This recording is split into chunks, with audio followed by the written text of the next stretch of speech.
Hello friends, स्वागत है आपका हमारे YouTube चैनल ज्ञानदीप फैमिली में।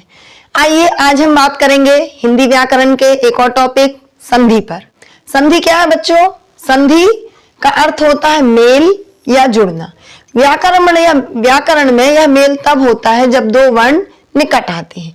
निकट आने से संधि होती है और यह संधि इसलिए की जाती है ताकि बोलने में सुविधा हो। कई शब्द हमको बोलने में सुविधा हो जाती है। हिमालय जोड़ दिया तो हिमालय, नदी ईश नदीश, राज ईश राजेश।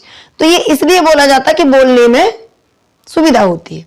हम धारा प्रवाह जब बोलते जाते हैं तब दो वर्णों को जोड़ के ऐसे बोल देते हैं कि यह कोई नया ही शब्द हो। इसी को हम संधि कहते हैं। संधि की परिभाषा क्या होगी बच्चों? दो वर्णों के मेल से जो नया विकार उत्पन्न होता है उसे हम संधि कहते हैं। आइए परिभाषा जाने। संधि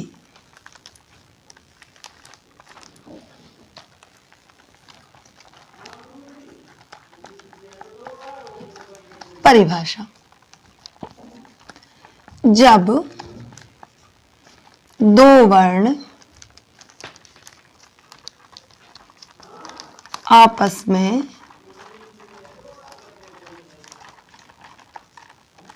मिलते हैं वहां संधि होती है। शॉर्ट में आप कह सकते हैं दो वर्णों के मेल को संधि कहते हैं। छोटा सा याद रखने में कठिन नहीं, दो वर्णों के मेल को संधि कहते हैं। जैसे हिम धन आलय बराबर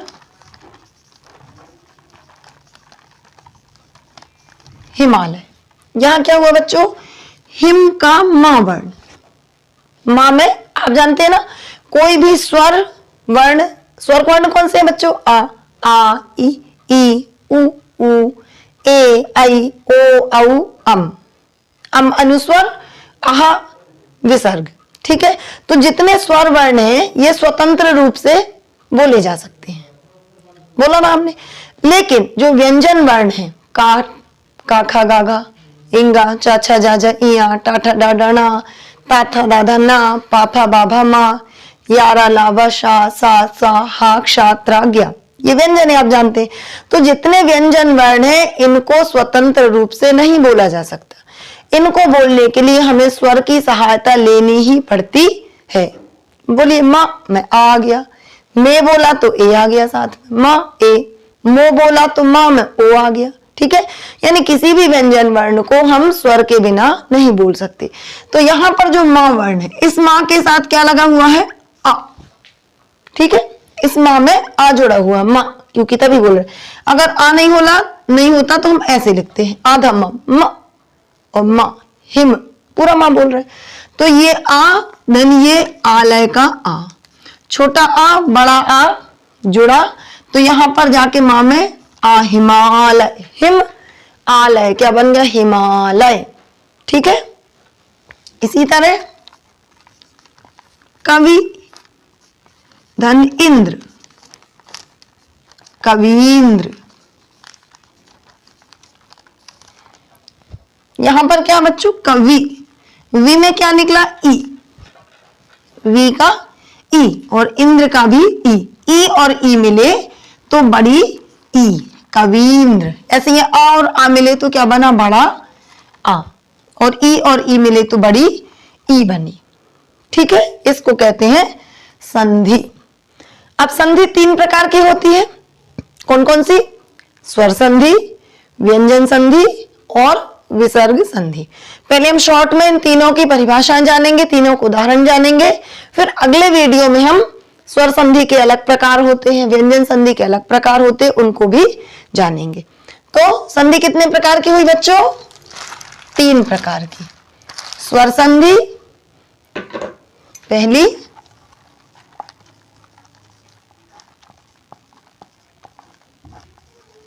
स्वर संधि दूसरी,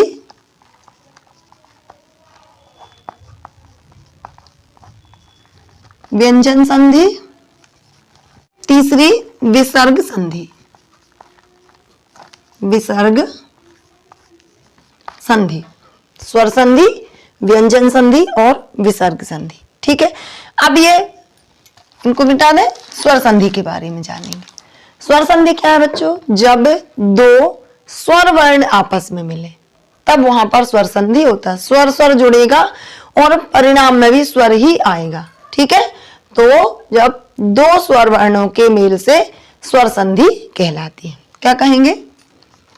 दो स्वर वर्णों के मेल से, स्वर वर्णों के मेल को स्वर संधि कहते हैं। यही लिख देते हैं इसको, आसान है। स्वर संधि में स्वर वर्णों का मेल होगा। स्वर संधि, दो स्वर वर्णों के मेल को स्वर संधि कहते हैं। कैसे? उदाहरण जानते हैं। पुस्तक धन आलय, पुस्तक धन आलय, पुस्तकालय। अब यहां पुस्तक में का में आ, आलय का आ बराबर बड़ा आ, ये जो आ बना ना, बड़ा आ, छोटा आ बड़ा आ मिलके बड़ा आ हो गया। ये क्या है? स्वर संधि। नदी धन ईश बराबर नदीश। नदी का ई, ईश का ई क्या बन गया? बड़ा ई। ई और ई जुड़ा तो बड़ा ई बन गया। स्वर स्वर जुड़े, स्वर संधि। ठीक है, महा धन उत्सव बराबर महोत्सव। महा का आ, उत्सव का उ, आ और उ जुड़े तो ओ बन गया। यहां भी स्वर संधि। ठीक है, तो स्वर संधि समझ में आया। दो स्वर वर्णों के मेल को स्वर संधि कहते हैं। ये उदाहरण हो गया। ये भी स्वर जुड़ा स्वर, स्वर स्वर जुड़ा स्वर। ठीक है, अगला है व्यंजन संधि।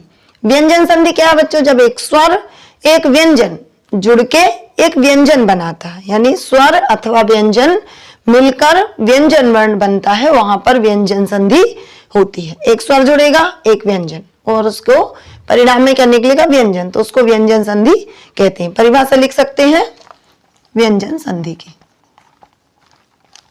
नॉर्मल स्टार्ट करने जैसे वीडियो में करोगी। ठीक,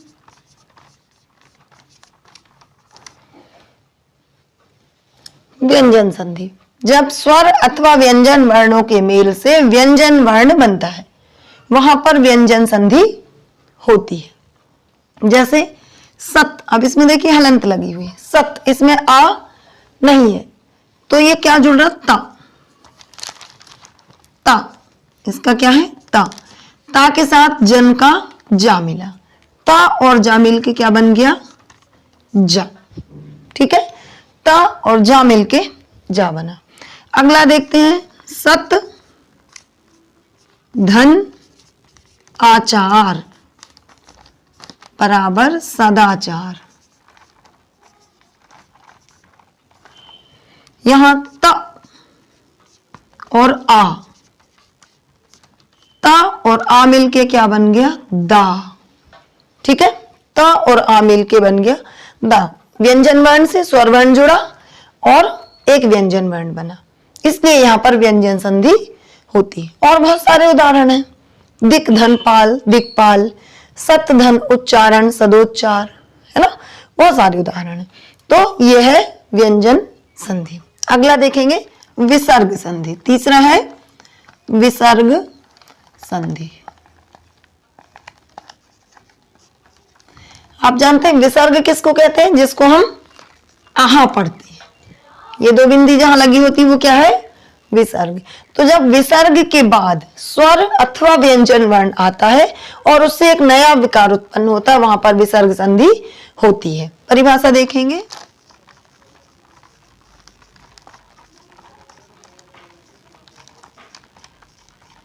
उदाहरण, मनः धन हर, मनः धन हर बराबर मनोहर। निह, नीचे लिखें इसको, निह धन आशा बराबर निराशा। दुह धन जन बराबर दुर्जन। देखें इसको, मनः, ये आधो बिंदी लगी, ये विसर्ग है और इसके साथ क्या जुड़ा, हाँ, तो क्या बन गया, मनोहर। ठीक, मनः के साथ आ जुड़ गया तो मनोहर, ओ बन गया, आहा और आ मिलके ओ बन गया, मनः धनहर मनोहर, ओ की मात्रा जुड़ गई। ठीक है। निह, आधो बिंदी धन आ बराबर निराशा, रा बन गया, विसर्ग और आ मिलके रा बन गया, निराशा। दुह, दु और हादुमिन जन, दु जन धन दुर्जन। निह धन फल निष्फल, यहां पर निह धन फल बराबर क्या हो जाएगा, निष्फल। ठीक है, यानी विसर्ग के बाद या तो स्वर या व्यंजन जुड़ेगा और एक नया विकार, यहाँ शा बना, यहाँ रजा बना, यहाँ रा बना, यहाँ अलग अलग बने। तो अभी हमने जाना संधि, दो वर्णों के मेल को संधि कहते हैं। संधि तीन प्रकार की होती है, स्वर संधि, व्यंजन संधि और विसर्ग संधि। स्वर संधि, दो स्वर वर्णों के मेल को स्वर संधि कहते हैं, जैसे मन धन आलय, देव धन आलय, देवालय। ठीक है। व्यंजन संधि, जब स्वर अथवा व्यंजन वर्ण के साथ स्वर मिले तो वहां पर व्यंजन संधि कहती है। स्वर अथवा व्यंजन स्वर के साथ मिले तो वहां पर व्यंजन संधि होती है। तीसरा विसर्ग संधि, विसर्ग के बाद स्वर अथवा व्यंजन आने से जो नया परिवर्तन होता है उसे विसर्ग संधि कहती है। अच्छा, आपको दो प्रकार से प्रश्न पूछे जा सकते हैं, संधि बनाइए या संधि विच्छेद कीजिए। परिभाषा पूछा तो परिभाषा दे देंगे, लेकिन अक्सर जो प्रश्न जिस तरीके से पूछे जाते वो आएगा संधि बनाइए। यदि आता है आपको विद्या धन आलय और इसमें प्रश्न आया कि संधि बनाइए, तो आप क्या कर देंगे, विद्या धन आलय बराबर विद्यालय। अगर आया विद्या धन अर्थी तो आप लिख देंगे विद्यार्थी। यदि आया मनः धन हर तो आप लिख देंगे मनोहर। यदि आया सत धन जन तो आप लिख देंगे सज्जन, जो अपन ने जैसा पढ़ा है। लेकिन यदि आपसे पूछ लिया कि संधि विच्छेद कीजिए, अब संधि विच्छेद क्या है बच्चों, ये संधि विच्छेद, तो विच्छेद मतलब तोड़ना। अभी हम जोड़ रहे थे, अब उसको तोड़ेंगे। यदि प्रश्न में कहा कि सतजन, सज्जन, सज्जन, मनोहर या देवालय या निष्कपट, तीनों के लेके चल रहे हैं। प्रश्न आता कि संधि विच्छेद कीजिए और आपको इस तरीके से दिए रहेंगे, संधि विच्छेद कीजिए और ये शब्द। अब आप इनकी संधि विच्छेद कैसे कहेंगे, जैसे हमने जोड़ी थी वैसे ही हम तोड़ देंगे। जैसे लिखा सज्जन, सज्जन कैसे बना था, सत धन जन, तो हमने तोड़ दिया, सज्जन को सत धन जन सज्जन। मनोहर को मनः धन हर मनोहर। देवालय को देव धन आलय देवालय। निष्कपट निह धन कपट, तो ये निष्कपट। तो ये संधि विच्छेद हो गया। यदि हमको पूरे शब्द में दिया है तो हम उसको तोड़ के लिख देंगे तो संधि विच्छेद हो गया। अगर इस रूप में दिया है तो हम ऐसे कर देंगे, ये संधि कुरुत हो गया, यह संधि बनाइए हो गया। ठीक है बच्चों, तो आपको संधि सी की सामान्य बातें आज आपने समझ ली। अगले वीडियो में हम संधि के तीनों प्रकार को डिटेल में समझाएंगे। उसके लिए आप हमारा अगला वीडियो देखें और लाइक करें, शेयर करें, सब्सक्राइब करें। नमस्कार बच्चों, थैंक यू।